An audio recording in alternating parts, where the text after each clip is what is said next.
Bergabung ke Bareskrim Polri terkait perkembangan terbaru penanganan kasus Joko Chandra yang melibatkan sejumlah oknum kepolisian. Dihadiri oleh Deputi Penindakan KPK, Direktur Lidik, Direktur Sidik, bagian penuntutan dan juga koordinator dan supervisi KPK. Ini kami lakukan sebagai bentuk transparansi Polri dalam rangka memproses kasus yang terjadi yang terkait dengan Joko Chandra.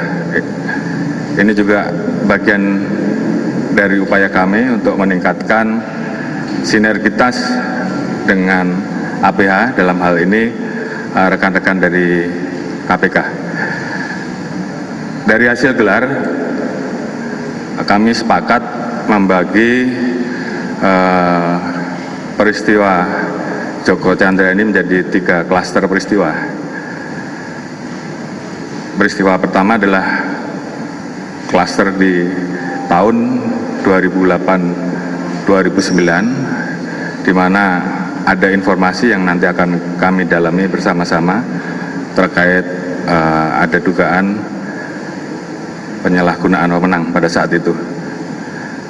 Kemudian klaster kedua adalah peristiwa yang terjadi di akhir 2019 atau sekitar bulan November 2019, di mana terjadi suatu peristiwa terkait dengan adanya pertemuan saudara Joko Chandra, saudara P, dan saudara ANT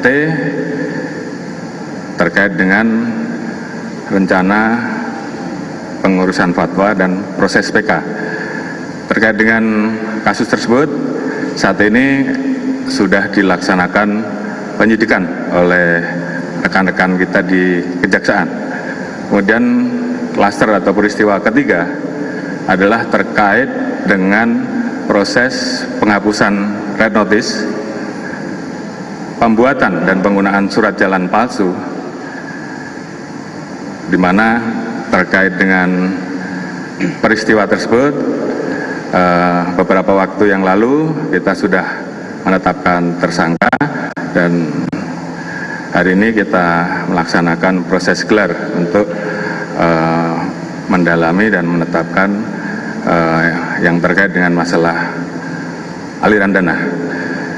Tentunya di dalam proses selanjutnya kami akan terus bekerja sama dengan KPK dalam bentuk supervisi dan koordinasi sebagai bentuk transparansi kita terhadap publik, dan kita serius dalam menyelesaikan dan menuntaskan kasus tersebut.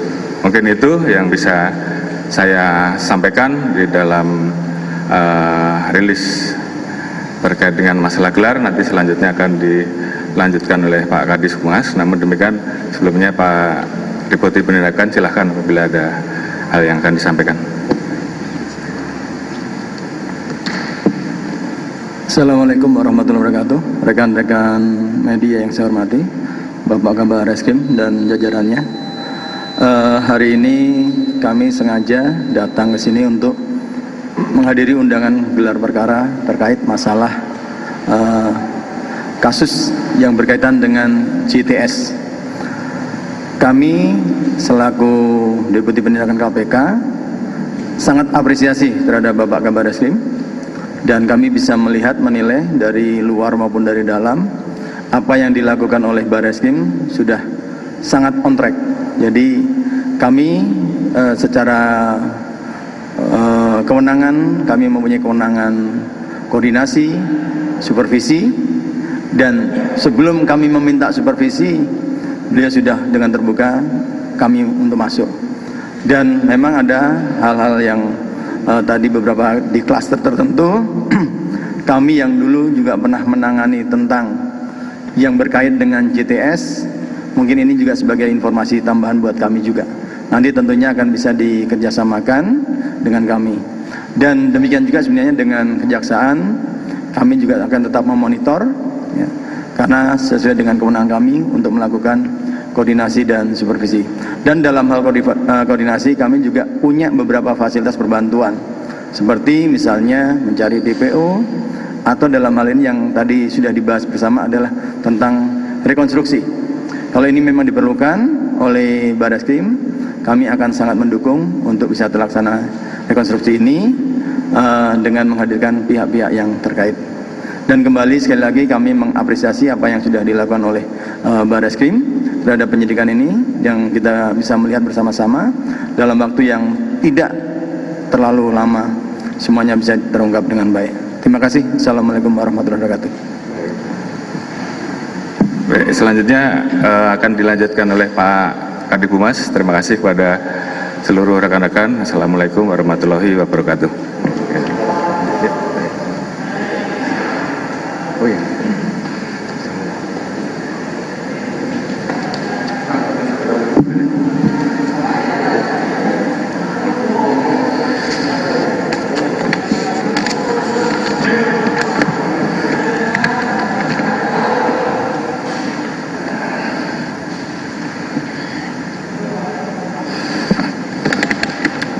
Baik teman-teman, saya ingin menindaklanjuti apa yang telah disampaikan oleh Bapak Kabar Eskrim berkaitan dengan teknis daripada banyak penyidikan daripada kasus yang ada di Barreskrim, di mana di dalam kasus Pak Saudara Joko Chandra ini ada dua ya yang kita tangani. Yang pertama adalah kasus pidana umum, dan yang kedua adalah kasus di Tipikor ya. Yang tentunya saya ingin menyampaikan berkaitan dengan kasus di Tipikor, yaitu tentang dugaan tindak pidana korupsi berupa pemberian dan penerimaan hadiah atau janji ya, yang berkaitan dengan red notice dan saudara JST gitu ya.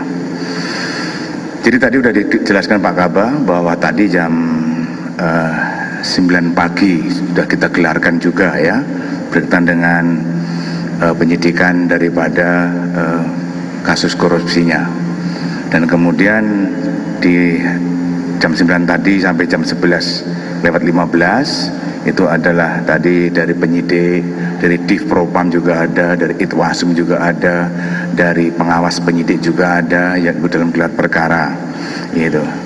Dan kemudian daripada gelar tersebut selesai pada pukul 11:15, dan kesimpulan dari gelar bahwa peserta gelar setuju ya, setuju untuk menetapkan tersangka ya, tersangka. Jadi kenapa ditetapkan? Ya tentunya dari penyidik Tipikor Barreskrim ini sudah memeriksa 19 orang saksi ya. Saksi itu yang berkaitan dengan yang melihat maupun mendengar ya, yang katanya berkaitan dengan surat dan surat kesehatan, baik itu dari staf Barreskrim sendiri, stafnya di Korps PNS maupun dari rumah sakit ya, dan kemudian juga dari instansi lain juga ada yang kita periksa ya. Itu ada 19, dan kemudian ada ahli juga udah kita lakukan pemeriksaan, itu dari Cyber dan Inavis ya di sana. Kemudian ada barang bukti, itu berupa uang 20.000 US, kemudian juga ada surat, ada HP, ada laptop, kemudian ada CCTV yang kita jadikan barang bukti. Kemudian untuk penetapan tersangka tersebut yaitu ada dua, yaitu selaku pemberi ya, kemudian yang kedua adalah selaku penerima.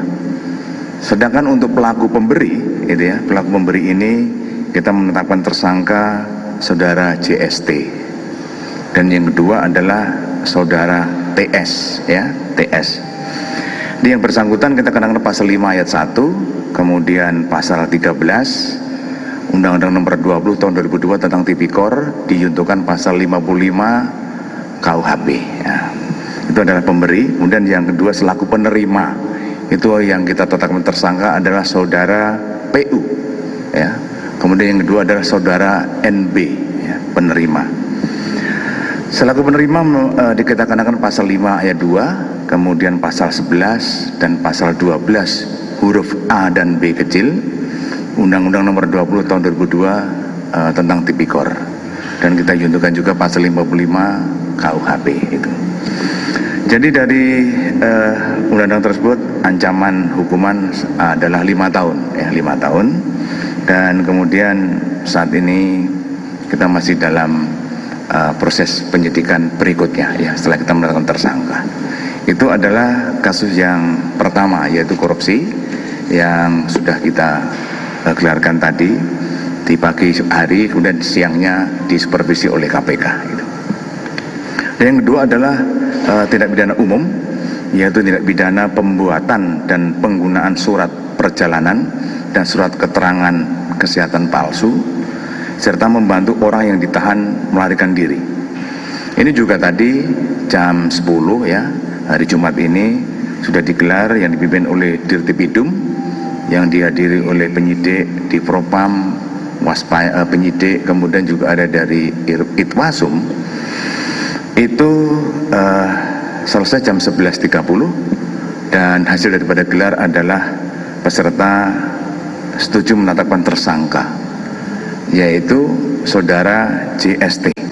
Jadi tersangka saudara JST ini dikenakan pasal 263 ayat 1 dan 2, pasal 426, pasal 221 KUHP. Ancamannya 5 tahun.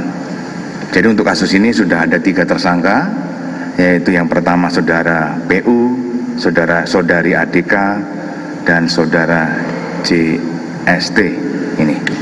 Jadi ini ya yang teman-teman kami sampaikan daripada hasil daripada gelar perkara untuk penetapan tersangka untuk 2 kasus yang ditangani oleh Baris-Krim, yaitu kasus Bidung dan kasus korupsi ya. Oke, itu aja teman-teman ya. Anda tanya?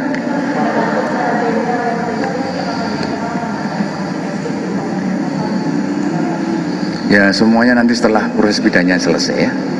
Oke.